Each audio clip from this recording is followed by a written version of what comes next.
Իշխանության բռնաճնշումների, նախընտրական պայքարի, Եվրամիության և Ռուսաստանի հետ հարաբերությունների մասին այս պահին զրուցելու եմ ՀԱՅԱՔՎ միավորման համակարգող Ավետիք Չալաբյանի հետ։ Բարև ձեզ, շնորհակալություն, որ այստեղ եք, պարոն Չալաբյան։ Պարոն Չալաբյան, այսօր վաղ առավոտից 50-ից ավելի հասցեներում հանրապետության խուզարկություններ են եղել, նաև ուժեղ Հայաստանի գլխավոր դեմքերի գործերի վերաբերյալ, նաև խուզարկել են Հայաստան դաշինքի և Գյումրիում ՀՅԴ գլխավոր Գերագույն մարմնի գրասենյակը, կան ձերբակալվածներ, ընտրությունից ընդամենը 2 օր առաջ այս բռնաճնշումները ինչ նպատակ ունեն։ Գիտեք, երևի ուշադրություն եք դարձել, որ երեք հանրապետության հրապարակում տեղի ունեցավ վերջի տարիների ամենաբազմամարդ եւ նաեւ ամենաոգևորիչ, ամենահզոր էներգետիկայով լավ կազմակերպված հանրահավաք։ Եվ ես կարծում եմ, այդ հանրահավաքը հստակ ուղերձ էր եւ մեր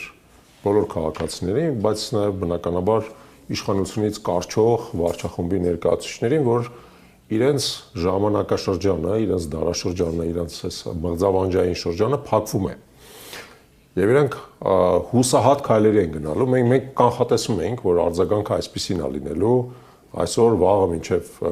ընտրությունների օրը, որ իրենք փորձելու են իրենց հասու բոլոր եւ նույնիսկ հասու եւ անհնար միջոցներով խանգարել նրան, ինչ որ արդեն անխուսափելի է դառնում, եւ անխուսափելի է դառնում իշխանապողություն այս ընտրությունների միջոցով իրենք փորձելու են դրան խանգարել։ Եվ այսօր առավոտվանից, այսպես ասած, մարտադաշտ են նետել իրենց վերջի միջոցը մարտական փղերը, հա, իրավապահներին, որոնք իսկապես հսկայական քանակությամբ հասցեներով խուզարկություններ են իրականացել, ենթադրում եմ, որ ճնշող մեծամասնությունը բացարձակ ապարդյուն, որովհետև այդ հասցեներում ոչ մի այդպիսի բան բնականաբար չկա, դեռ չգիտեմ, բայց ներքուստ են համոզմունք ունեն, որ այն ինչ որ նրանք որոնում են, ուղղակի բնության մեջ գոյություն չունեցող ինչ որ մի բան է, հա։ Եվ բայց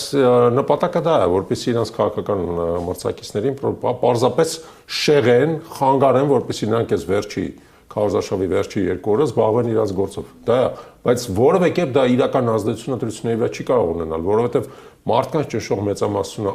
արդեն կողմնորոշված է, երկրորդը վճռական է գնալու ընտրություններին։ Վճռական է, նրանք գնալու են ընտրություններին եւ մերժեն այս վարչակարգը։ Սամվել Կարապետյանից հետո Նիկոլ Փաշինյանը հիմա բացահայտ հայտարարում է, որ Գագիկ Ծառուկյանին է ունեզրկելու եւ պետականացնելու ունեցվածքը։ Սա խոսում է իշխանության խոճապային տրամադրության մասին, թե պարզապես իշխանությունը այլևս ոչինչից չի վախենում եւ գործում է ամենակոշտ մեթոդներով։ Ես կասեի, ուղղակի ասելիք չունի։ Ինչ ունի Փաշինյանը, ինչ ունի առաջարկելու մարդկանց։ Ինչ ունի առաջարկելու մարդկանց։ Նրա ամբողջ ընտրաշավը տեղի ունեցել ատելության խոսք, ինձ նորից մանդատ տվեք, ես մարդկանց ունեզրկեմ, Ծառուկյանի բանը առանձնատունը արգրավեմ տամ ժողովրդին եւ այլն, այդպեսի անհեթեթ գաղափարներով։ Եվ հասկանալ է, չէ՞ որ արդեն 8 տարի է իշխանության գտնվող վարչախումբը, այդ ուզենար Ծառուկյանի առանձնատունը արգրավացնել, ինչեւ արգրաված կլիներ։ Ի վերջո, ինչպես ասվում է, մուրճնել էր իր ձեռը, զնդանել մեղնել, հա։ Կարող է այս ընթացքում արած լինել, իհարկե ապօրինի նկատի ունեմ, հա, հիմա էլ են պատրաստվում դա բնականաբար ապօրինի անել, ինչպես հեսն են փորձում ապօրինի արգրավել։ Խնդիրը նրանում է, որ իրանք մեր ժողովրդին այլևս առաջարկելու բան չունեն։ Այլևս առաջարկելու բան չունեն։ Իրանք փորձում են իրենց նվազող ընտրազանգվածին, փորձում են իրանք այսպես ասած տեսարաններ, հերթական տեսարաններ իրանք համար սարքեն, որ թողեք հիմա էլ Ծառուկյանի առանձնատունը կա։ Որ Ծառուկյանի առանձնատունը արգրավեցիք, Ինչ է դրանից փոխվելու այս երկրում։ Ինչ է փոխվելու։ Ավելի լավ ենք ապրելու, ավելի անվտանգ ենք ապրելու։ Ադրբեջանցիները ջերմուկից նահանջելու են կամ առավել եւս թողնելու են, որ արցախցիները վերադառնան իրենց ծննդավայրեր։ Իհարկե ոչ։ Այդ առանձնատունը ումն է, Ծառուկյանինն է, թե անտեր կանգնած այնտեղ, ոչ մի բան դրանից չի փոխվելու։ Պարզապես Փաշինյանը այլևս մեր ժողովրդին տալու, ասելու, առաջարկելու ոչ մի բան չունի, դա իմ համար ակնհայտ է։ Պարոն Չալաբյան, ընդդիմությունն էլ խոսում է անընդհատ հաղթանակի մասին եւ ընդդիմադիր ընտրազանգվածը շատ ողջևորված է այդ խոսույթով, բայց նույնը եղավ նաեւ 2021 թվականին, բայց ընտրության արդյունքից հետո սկսվեց հիասթափություն, հետո ապաթիա, արդյոք հիմա դրա վտանգը չեք տեսնում։ Գիտեք, ես կարծում եմ, որ համեմատությունը մի կողմից տեղին է, ու ես հիշում եմ 2021 թվականը, շատ լավ հիշում եմ ինչպես Հայաստան դաշինքը եւ ըստ տպավորիչ հանրահավաք անցկացրեց հանրապետության հրապարակում, դրանից հետո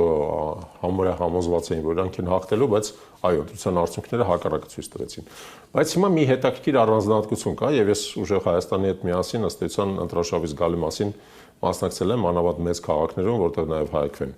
գրասենյակներ ուներ, ու հետաքրքիրը հետեւելն է։ Պրակտիկորեն բոլոր մեծ քաղաքներում, որտեղ մենք եղել ենք, ընդդիմադիր տրամադրությունը շատ ուժեղ է, շատ ուժեղ է։ Մանավանդ օրինակ Լոռիում, Շիրակում այս վարչախումբը գիտի, որ ինքն պարտվել է, Երևանի մասին չեմ խոսում, Երևանում անցյալ անգամ էլ են պարտվել։ Հիմա էլ ավելի մեծ հաշվով կպարտվեն, բայց նաև ուրիշ քաղաքներում, Հրազդանում, Աբովյանում, Էջմիածնում, Կապանում, պրակտիկորեն բոլոր մեծ քաղաքներում անդիմադիր տրամադրությունը շատ ուժեղ է, բայց հետաքրքիրը այն է, որ վերջի 1 շաբաթվա, 1-2 շաբաթվա ընթացքում անդիմադիր տրամադրությունները շատ արագ տարածվել են նաև օրինակ Արարատյան դաշտի գյուղերում, որտեղ նախորդ անգամ այս վարչախումբը կարողացել է հաղթել։ Ինչու որտեղ ինքը իր արկածախնդիր գործունեությամբ ըստ էության մարդկանց կանգնացրել է կոտրած տաշտակի առաջ, մարդիկ հասկանում են, որ հեսա իրանց բերքը փչանալու է։ Ու այդ Եվրոպական միությունից տարբեր տեսակ խոստումները չի օգնելու հարյուրավոր միլիոնավոր դոլարների բերքը, որը պատրաստ է ռեալիզացիայի, հիմա ինչ որտեղ բան անել, հա, արտահանել։ Այսօր խոստացան, որ կփոխհատուցեն եւ այդ փողերը գալու են Եվրոպայից, Եվրոպան 50 միլիոն եվրոյի փոխհատուցում կստացի։ Ես մի բան ձեզ ասում եմ, դա ախր մասշտաբի մեջ է պետք նայել։ Մասշտաբի մեջ է պետք նայել։ Խոսքը գնում է հարյուրավոր միլիոնավոր դոլարների բերքի մասին, ոչ թե 50 միլիոնի։ Դա չի փոխհատուցել այդ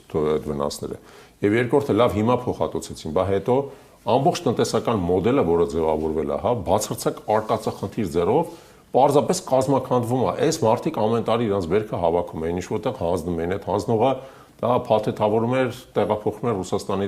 Դաշնություն, այնտեղ այդ ամբողջ, այսպես ասած, շղթան մատակարարման աշխատում էր։ Այս մարդիկ, քան որ իրանք երբեք բիզնեսի մեջ չեն եղել, Փաշինյանը եւ իր այսպես կոչված այս ամբողջ վարչախումբը, հա, բոլորը եկել են քաղաքականության մեջ, չգիտեմ, ասենք լրագրությունից, իրավապաշտպանությունից եւ այլն, հա,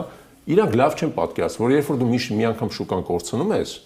տասնյակ տարիներ կարող է տևի այդ շուկան վերականգնելու համար, հա, օրինակ տեսեք, մենք Ռուսաստանի Դաշնությունում ունենք հայկական ալկոհոլային խմիչքների շուկան եւ ամենակարևորը հայկական կոնյակի շուկան։ Ինչի՞ է դա շատ կարևոր, որովհետեւ հայկական կոնյակ Եվրոպական միությունում հնարավոր չի վաճառել այդ անվանման տակ։ Միայն Ռուսաստանի Դաշնությունում է հնարավոր վաճառել։ Եթե դու այդ շուկան այնտեղ կորցնես, դու չես կարող դա Եվրոպայում վաճառել։ Պարզապես չես կարող, որովհետեւ այդ անվանումը այնտեղ արգելված է։ Կոնյակը դա ֆրանսիական անվանում է Եվրոպական միությունում, որի անվան տակ դու ուրիշ ոչ մի երկիր չի կարող ալկոհոլային խմիչք վաճառել։ Հիմա այդ հսկայական մի քանի 100 միլիոն դոլարի կոնյակ ենք մենք մենակ վաճառում Ռուսաստանի Դաշնությունում, որտեղ եք այդ վաճառել։ Որտեղ այդ 50 միլիոնը վարկենապական, ասենք փոշի կդառնա, կգնա կկորի։ Ասում են ռուսինից հետո նոր շուկաներ կգտնենք, եւ միայն կոնյակը չէ, ջերմուկի վաճառքն է արգելվել, գյուղմթերքը, Եվրոպան ունի մեր գյուղմթերքի։ Ես ավելի պարզ լուծում եմ առաջարկում։ Ես մեր ընտրողներին ավելի պարզ լուծում եմ առաջարկում։ Մերժեք Փաշինյանին, պարզապես մերժեք Փաշինյանին։ Եվ շուկաները նորից կվերադառնան, որովհետև այս իրավիճակը, որ մենք ունենք, նրա արկածախնդրության արդյունք է։ Ես բացատրեմ ինչու է արկածախնդրությունը։ Անցած տարի, երբ որ մենք դրա մասին ասում էինք, մարդիկ ուշադրություն չդարձեցին։ Արկածախնդիրների մի հատ խմբակ, այսպես կոչված ծայրահեղ արևմտամետ, հա, իշխանության հովանավորչությամբ իրականացնում է ստորագրավակ։ Բերում է ազգային ժողով մտցնում է մի հատ օրենքի նախագիծ, որ իրական պարզապես անբովանդակ հայտարարություն է։ Հայաստանի Հանրապետությունը սկսում է Եվրոպական միության անդամակցության գործընթացը։ Այս արկածախնդիրների ավելի մեծ խմբակը Փաշինյանի ղեկավարությամբ դա ընդունում է, թե իր տակ ոչ մի բովանդակություն չկա եւ Եվրոպական միության անդամակցության գործընթացը դա շատ հստակ կանոնակարգված գործընթաց է։ Դրա համար պետք է դիմել Եվրոպական միություն։ Դրա համար Եվրոպական միությունը պետք է համաձայնություն տա, գործընթաց սկսի մեր հետ, հա, չափանիշներ դնի եւ այլն, ընդ որում բազմաթիվ սեգմենտներից է այդ ամեն ինչը։ Դրա փոխարեն մի հատ պարապ, պղպջակ հայտարարություն են ընդունում։ Եվ հետո սկսում են ասել, դե մենք կսկսենք անդամակցության գործընթացը, երբ որ պետք կլինի ԵԱՏՄ-ից դուրս կգանք։ ԵԱՏՄ-ից սկսում են դրան արձագանքել։ Դուք հասկանում եք, ես հատուկ ուզում եմ նշեմ, սա ցույց է տալիս Փաշինյանի եւ նրա վարչախմբի բացարձակ արկածախնդիր բնույթը, փոխանակ Եվրոմիության հետ իրական համագործակցության, իրական ինտեգրացիայի, իրական օրինակ տեխնիկական եւ առևտրային ստանդարտների համաձայնեցում տեղի ունենա։ Մենք այնտեղ շուկաներ ձեռք բերենք, սկսենք այնտեղ ապրանք վաճառել։ Այդ ամեն ինչը չարած, մեկ էլ հանգարց գայսն ասում են, դե գիտեք ինչ, մենք սկսել ենք անդամակցության գործընթացը, ԵԱՏՄ-ն կարա փակվի, հասկանում եք։ Եվ մեր մարդիկ փառք Աստծո, այն մարդիկ, որոնք այդ հողի վրա, քրտինքով, արյունով ըստ էության կարելի ասել, այդ գյուղմթերքն են աճացնում եւ վերջի տարիների մեջ իմիջիայլոց մեծ ներդրումներ են կատարել ջերմոցային տնտեսությունների մեջ, որպեսզի կարողանան որակյալ կայուն ամբողջ տարվա ընթացքում մթերք արտանեն ԵԱՏՄ շուկաներ առաջին Ռուսաստան։ Մեկ էլ իրաց բերում կանգնացնում են կոտրած տաշտակի առաջ, այս արկածախնդիրն ասում են, գիտես ինչ դե լավ հատ է, ոչինչ բան չկա որ քո բիբարեկը փչանա, մենք ինչ որ միտեղ կտեղավորենք, չես տեղավորի, որտեղ այդ տեղը գոյություն չունի։ Պարոն Չալաբյան, բայց Ռուսաստանը սովորաբար մեր տարածաշրջանում գործադրում էր փափուկ ուժի քաղաքականությունը, հիմա բավականին կոշտ ուժի քաղաքականությունն է որդեգրել, այս սահմանափակումները, կոշտ ուղերձները ուղերձ են Հայաստանի հանրությանը, որ եթե շարունակեք այս քաղաքական կուրսը պատասխանեք տալու հենց դուք, թե սրանք ակնարկներ են Հայաստանի իշխանությանը։ Սրանք ինձ թվում է ակնարկներ են առաջին հերթին Հայաստանի իշխանությանը, որ դուք չեք կարող լինել ԵԱՏՄ-ի մեջ եւ միևնույն ժամանակ հայտարարեք, որ դուք դառնալու եք ԵՄ անդամ։ Մարդիկ շատ պարզ տեսքով, իհարկե շատ կոպիտ ինչ-որ իմաստով, դատապարտելի նույնիսկ, բայց շատ պարզ տեսքով ասում են Ժորժան, ուզում եք գնաք ԵՄ, գնացեք ԵՄ։ Թող ԵՄ-ն այս մի 20 տարի ձեզ սուբսիդավորի է դեպքում։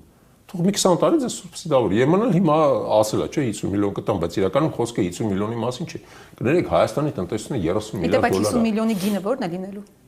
Ինչով ենք վճարելու դրա դիմաց։ Ուղղակի պարզապես տալիս են։ Չմեկ չգիտենք, նույնիսկ դրա մասին չգիտենք էլ, ու չգիտենք էլ այդ 50 միլիոնը գալու է թե չէ, դա լինելու է վարկ, ենթադրենք, հա, որը ավելանալու է մեր վրա է մնալու։ Հա, մեր արտաքին պարտքին ավելանալու։ Խնդիրը դրանում չի, նորից եմ ուզում ասել։ Մենք ինքներս Եվրոպական միության հետ համագործակցության կողմնակից ենք։ Մենք նորմալ կհամարենք, եթե այդ համագործակցության արդյունքում եվրոպական շուկան մեր համար ընդարձակվեր։ Եթե հայկական ապրանքները սկսեին ավելի ու ավելի շատ վաճառվել Եվրոպական միությունում։ Իրականությունը այն է, որ Փաշինյանի իշխանության տարիներին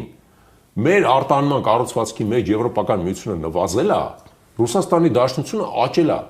Այսինքն, եթե դու տարական պատկերացում ունես տնտեսագիտությունից, դու հասկանում ես, որ իրական տնտեսությունը հակառակ ուղղությամբ է գնացել։ Դու հիմա փորձում ես մի հատ ինչ-որ տենց արկածախնդիր,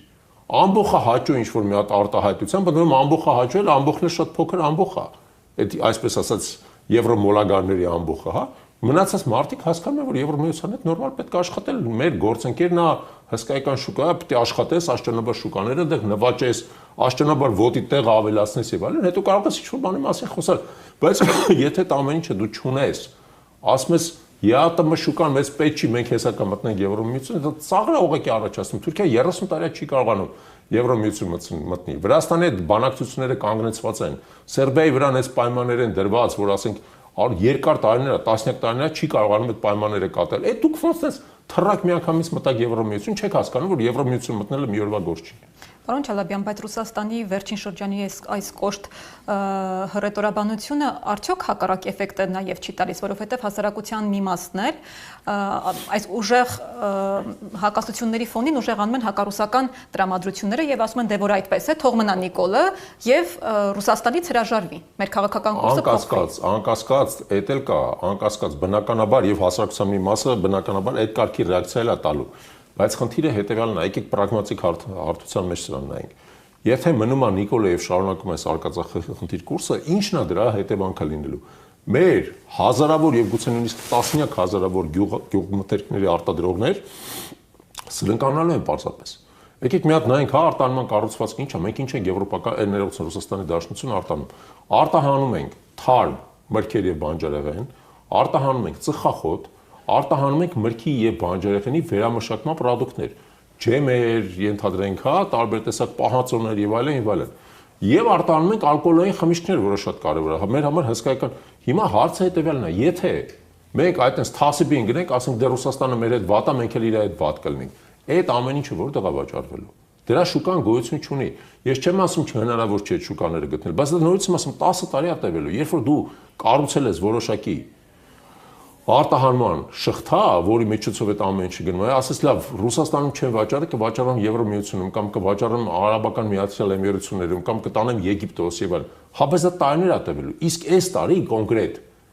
տասնյակ հազարավոր մարդիկ սննկանալ են, ընդ որում այդ մարդիկներից չի որ հարուստ մարդիկ են, կարան մի տարի էլ բերքը թափեն։ Իրանք բոլորը հայտնվել են ուղղակի աղետալի վիճակում։ Եվ այդ 50 միլիոնը բնականաբար չի երիքել, որովհետեւ նույնիսկ եմ ասում, խոսքը գնում է տարեբա մեջ առնվազն $5 միլիարդ արտահանման մասին։ Առնվազն խոսքը դրա մասն է գնում։ Եվ դա ոնց են փոխանցելու, ուղղակի պատկերացնելի չի։ Պարոն Չալաբյան, երբ կարդում ես հայկական լրահոսը, տպավորություն է, որ գերտերությունները կռվում են Հայաստանի համար։ Ինչ կա Հայաստանում, ինչու են վերջին Հայաստանում այդ գերտերությունները փորձում խաղադրույքներ անել մեր տարածաշրջանում։ Նոր հետաքրքրություններ կան, թե պարզապես հնարավորություններ են ստացել իրենց շահերը առաջ տանելու համար։ Լավ, ակնհայտ կռվում են։ Ակնհայտ կռվում են։ Դա ակնհայտ է։ Ես մի բան ասում եմ, իմ համար ամենահետաքրքիր ինդիկատորը այդ կռվի հետևյալն է։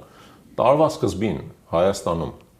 1 ամերիկյան դոլարը արժե 381 դրամ, հիմա արժի 368 դրամ, ինչ-որ բան նույնիսկ դրանից էլ ներքև էր։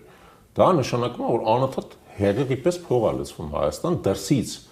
այդ աշխարհական բախումը ֆինանսավորելու համար։ որտեղ այլապես չես կարողանում բացատրել, ինչպես է ստացվում, որ մենք ես մի բան էլ ասեմ, մինչև այս տարին ամեն տարի ձմեռը Հայաստանում ամերիկյան դոլարի կուրսը բարձրացել է։ Առաջի տարին է, որ ընդհանրապես այդպես բան չի եղել։ Նույնիսկ ձմեռն ամերիկյան դոլարի կուրսը կանգնել։ Ինչի որովհետև հսկայական քանակությամբ փող է լցվում Հայաստան, տարբեր պատրվակներով, հա։ Հիմա ինչ են կռվում դրա համար։ Որովհետև Հայաստանը դարձել է շատ կարևոր աշխարհական խաղի, այսպես կոչված մաս։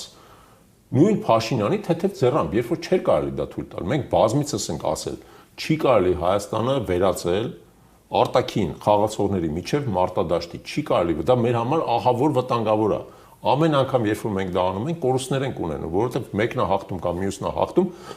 բայց մենք միշտ պարտվում ենք դրան։ Ինչի՞ որ մենք թույլ օղակն ենք։ Իրանք վերցնում են, սկսում են բաժան անել։ Ով որ հաղթում է, մեր հաշվին մնացածներին ինչ-որ բաներ անում, հասկանում եք, զիջումներ անում։ Մենք տենց 2023 թվականին կորցրեցինք Արցախը։ Հենց տենց կորցրեցինք, որովհետև մեր հաշվին Ադրբեջանից իջում արեցին։ Մեր հաշվին։ Տենց կարող էր չլինել։ Բայց որովհետև թողեցինք, որ մեզ խառնեն այդ խաղի մեջ, Ռուսաստանի եւ Եվրոմիության միջև այդ հակասությունների խաղի մեջ։ Հիմա էլ բնականաբար չի կարելի դա անել։ Բնականաբար այդ խաղից պետքա դուրս գալ, ընդհանրապես այդ խաղից պետքա դուրս գալ։ Բայց եթե հարցը ձեր նամակը այո, իհարկե դա մեր վարկագծից է կախված։ Իսկ պայմանագրերը արդեն գործող։ Ամենակարևոր պայմանագրերը մեր համար հենց ԵԱՏՄ պայմանագիրն է, չենք մենք դա խզում։ Բայց եղած պայմանագիր հենց հետա կարևոր եղած պայմանագիրը, որի շրջանակներում մեր ամբողջ տնտեսությունն այս ընթացքում վերադասավորվել է, չի կարելի խախտել։ Նոր պայմանագրերն էլ պետք է կնքես այնքանով, ինչքանով չի հակասում։ Այսօր ստորագրեցին TRIP-ի պայմանագիրը։ TRIP-ը դա մի քիչ առանձին հարց է, դրա մասին կարելի է երկար խոսել, TRIP-ն էլ պետք է անելու դեպքում անել այնպես, որպեսզի դա նոր կռվախնձոր չդառնա։ Այն ձևով ոնց որ ստորագրել են կռվախնձոր է, բազմիցս ասել ենք դրա մասին, կռվախնձոր է դա, որովհետև դա անմիջականորեն Իրանի սահմանի կողքը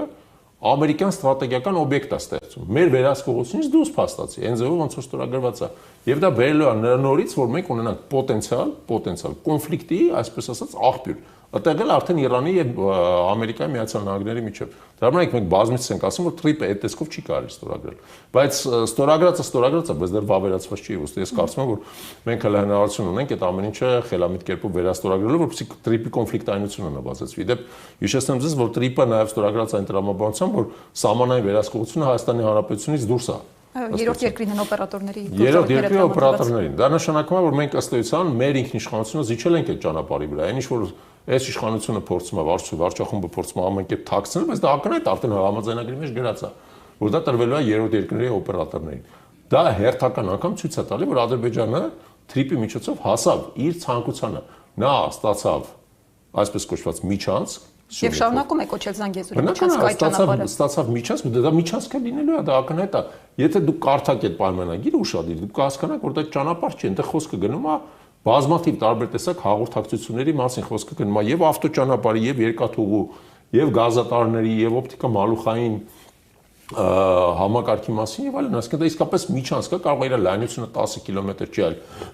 ընդհանրեն կես կիլոմետր է, բայց դա բնականաբար միջանցք է, որը Հայաստանի վերահսկողությունից դուրս է լինելու։ Դա լինելու է այս տրամաբանությամբ ամերիկյան վերահսկողության տակ, իսկ գուցե նաեւ ամերիկա-թուրքական վերահսկողության տակ, որտեղ օրինակ ոչ մեկ չի բացառում, որ երրորդ երկիր կոչեցող օպերատորը թուրքական օպերատոր լինի։ Ոչ չկա սահմանափակում դա։ Կարող է մեր սահմանին այ թուրքերը կանգնացնել, իմիջիայլոց ես ասեմ, դե հիմա ինչ որ տեղերում ռուսներն են կանգնած։ Հիմա ոչ մի զարմանալի բան չեմ տեսնի, թե պարզվի մեկ էլ, որ այս վարչախումբը թուրքերի է բերում, կանգնացնում է սահմանային վերահսկողության կողմը, թուրքերը շատ սիրուն ադրբեջանական սպառազինությունը, ադրբեջանական թմրանյութերը, ադրբեջանական զենքը եւ այլն, այդտեղով բաց են թողում գնում գալիս է։ TRIP-ի ամբողջ տրամաբանությունը դա նաեւ միայն տնտեսական տրամաբանություն չի, տնտեսական իմաստով Թուրքիան եւ Ադրբեջանը վաղուց Վրաստանի միջոցով արդեն կապված են եւ երկաթուղով, եւ գազատարով, եւ նավթատարով, բայց որովհետեւ իրանք հնարավորություն ունեն իրար միջև կապվել ռազմավարական ճանապարհով, որը ցանկացած այլ ինքնիշխան վերահսկողությունից դուրս է, իրանք հնարել են այս TRIP-ը ուղղակի ամերիկյան փաթեթավորման, որպեսզի հայկական ընտրող ասի, վայ, բան, ամերիկյանը բան ներդրումներ են։ Ամերիկան կարող է մի կոպեկի ներդրումել, այդտեղ չկա իրականում։ Թուրքական կամպանիաները իրական ներդրում անեն Ամերիկայի միջոցով։ Իսկ Իրանը հանդուրժելու է այդ ամենը։ Իրանը բազմիցս հայտարարել է, որ ինքը դեմ է այդ զարգացմանը, բազմիցս ներառել իր Հայաստանի Հանրապետությունում դեսպանի շուրթերով հայտարարել է, որ ինքը դեմ է։ Եվ ես կարծում եմ, որ ինքը իր ընդդիմությունը դրա շարունակելու է ցույց տա, թե ինչ կոնկրետ ձևերով եկեք իրancs փոխանակ չկանխատեսենք, Իրանը հիշեք մի քիչ անկանխատեսել է երկիր։ Պարոն Չալաբյան, փորձենք ամփոփել քարոզարշավը, ինչպես տեսանք, քարոզարշավը ոչ թե ծրագրերի մրցակցություններ, այլ միմյանց մեղադրելու, սպառնալիքների վերածվեց այդ ամենը։ Ընտրությանը մնաց 2 օր։ Եթե այսօրվա դրությամբ դատեք, ինչ դիրքերում են ընդդիմությունը եւ իշխանությունը։ Ես ես մի բան ասեմ, էլի դրա հետ կապված։ Մենք ամեն ինչ արել ենք, որպեսզի ուժեղ Հայաստանի, որը մենք աջակցում ենք, քարոզարշավը դառնա ծրագրային, հնարավորին։ Եվ ի վերջո մեր ծրագրային բազմաթիվ դրույթներ հայտնվել են ուժեղ Հայաստանի ընդհանուր, այսպես ասած, քարոզչական փաթեթի մասին։ Մի օրինակ ընդհանրապես բերեմ, որպեսզի շատ չծավալվենք դրա մասին։ Օրինակ, մեր համար շատ կարևոր կետ էր, եւ մենք բազմիցս ենք դրա մասին խոսել, որ ժամկետային զինծառայողները ժամկետային ծառայության ընթացքում նախ պետքա վարձատրվեն, իսկ հետո ծառայությունից հետո իրենց պետքա պետության հաշվին անվճար բարձրագույն կրթություն առաջարկվի։ Ինչու էր դա շատ կարևոր, որովհետև մեր բոլոր հետազոտությունները ցույց էին տալի, որ ժամկետային զինծառայողների զգալի մասը ծառայությունից վերադառնալուց հետո չունեն ոչ ֆինանսական միջոցներ, ոչ կրթություն, որպեսզի մտնեն աշխատանքային շուկա կամ բիզնեսով զբաղվեն եւ այլն, եւ ստիպված են լինում արտագաղթել։ Եվ այդ տեսարանը մենք տեսել ենք երկար տարիներ։ Արդյունքում Հայաստանում կա ստաբիլ դիսբալանս կանանց եւ տղամարդկանց միջեւ, որովհետեւ տղամարդիկ արտագաղթում են ծառայությունից հետո, իսկ կանայք մնում են։ Եվ այն կանայք, որոնք մնում են, շատերը պարզապես ամուսնանալու հնարավորություն չունեն, որովհետեւ այդ համարժեք տղամարդ այնտեղ չկա։ Դա ահավոր խնդրեմ է Հայաստանի համար։ Եվ մենք այդ խնդրեմի լուծումը միշտ տեսել ենք դրա մեջ, որ դու ժամկետային զինծառայողին նախ վարձատրես, որպեսզի ինքը ծառայությունից վերադառնալուց հետո ձեռնունայն չլինի, հա, ունենա որոշակի գոնե ինչ-որ մի հատ ֆինանսական կարողություն։ Ոչ մեծ, բայց գոնե ինչ-որ մի բան ունենա։ Եվ երկրորդ ունենա կրթության հնարավորություն, որպեսզի նա գնա, կրթվի, կարողանա մտնել աշխատանքի շուկա եւ այդ կրթությունը պարտադիր լինի անվճար, որովհետեւ նա ծառայել է, հա, պետությանը տվել է իր ժամանակը, իր ջանքը, իր առողջությունը, պետությունը իրեն դրա միջոցով պետքա փոխհատուցի։ Եվ օրինակ ուժեղ Հայաստանի ծրագրում ի վերջո այդ ամբողջ գաղափարախոսությունը հայտնվեց եւ ես դեպք կուզենայի, որ ընտրողները դրան ուշադրություն դարձնեն, հասկանան, որ դա շատ կարևոր բան է եւ եթե իրանք այդ տարիքում են, իրանց երեխաները հիմա պետքա գնան ծառայության եւ այլ ուշադրություն դարձնեն, դա իսկապես մեր շատ լուրջ կոստումներից մեկն է։ Բայց այլապես ընդհանուր առմամբ ես համաձայն եմ, որ ընտրաշավից գալի մասը եղել է ոչ ծրագրային, առաջին հերթին գործող վարչախմբի կողմից։ Ես գործող վարչախմբից ընդհանրապես ծրագիր չեմ տեսել։ Միայն այդ խոստումներ, հա, խաղաղությանը տեր կանգնեք, թե չէ դուք եք խաղաղություն բերող, էլի։ Այս ընթացքում ինչքան դուք եք եկել, մենակ պատերազմ է այս երկիրը տեսել։ Հիմա էլ փորձում ենք մեզ Հիմնական քարոզը հենց դա է։ Կապիտուլյացիայի անվան տակ մեզ խաղաղություն եք փորձում։ Իրական խաղաղության անվան տակ կապիտուլյացիա եք փորձում մեզ պարտադրել, տեսել ենք ձեր խաղաղությունը։ Ներողություն, իդեպ պարոն Չալաբյան, դուք խոսում եք բանակ ձեր ծրագրերի բանակի բարեփոխման մասին, բայց համացանցում տարածվում են AI-ով վիդեոներ, որ Սամվել Կարապետյանը գալիս է, որպեսզի բանակը դարձնի 2 տարի, սա որպես վատ է ներկայացվում եւ պատերազմ բերելու համար։ Մի բան ձեզ ասեմ, էլի, ես շատ ցավով եմ արձանագրում, որ դե մենք չգիտենք եթե AI-ով սարքած այդ ամբողջ աղբով է սարքում, բայց ենթադրում ենք թե ով կարա լինի դրա իրական շահառուն։ Չեմ ասում պատվիրատուն, որովհետև փաստ չունեմ, բայց իրական շահառուն հասկանալ է, որ գործող վարչախումբն է։ Ես այս ընթացքում այն քանակությամբ արհեստական բանականությամբ սարքած абսուրդ աղբ եմ տեսել, որ պարզապես իսկական էլի խոսք չեմ գտնում իմ վրթովմունքը արտահայտելու։ Բացարձակ կեղծիկ բազմաթիվ մարդկանց մասին, քան դուրում մեղմ ասած ոչ պրոֆեսիոնալ դիտողը նույնիսկ չի կարող տարբերել հասկանալ, սա իսկապես Սամվել Կարապետյանն ասպես մենակ իրեն չի վերաբերում։ Նույն բանը ասենք Արման Թաթուանի հետ եմ կապված տեսել, նույն բանը Ռոբերտ Քոչարյանի հետ, Գագիկ Ծառուկյանի, բոլոր ընդդիմադիր այսպես ասած մրցակիցների հետ կապված։ Հայտնի լրատվամիջոցների մեկնաբանների դեմքով եւ այլն տարբեր դուրեր են տարածվում։ Այո, սարքվում է բացարձակ տեղեկատվական աղբ, որը նորից եմ ասում շատ դժվար է տարբերակել, բայց ես տարբերակման հիմնական միջոցը հետեւելն է քարոզչական հանրահավաքներին, քարոզչական մարդիկ իրանց իրական, այսպես ասած, բանը ասել են, չէ, իրանց ծրագրային դրույթները ասել են դրա մասին։ Եթե հիշում եք 2 շաբաթ առաջ նաև պնդում էին, որ Սամվել Կարապետյանը ուզում է 300,000 մարդ ուղարկել Դոնբաս կռվելու։ Դա ամենաաբսուրդն է, որ կարելի է մտածել, էլի։ Ամենաաբսուրդն է, Հայաստանի կներեք։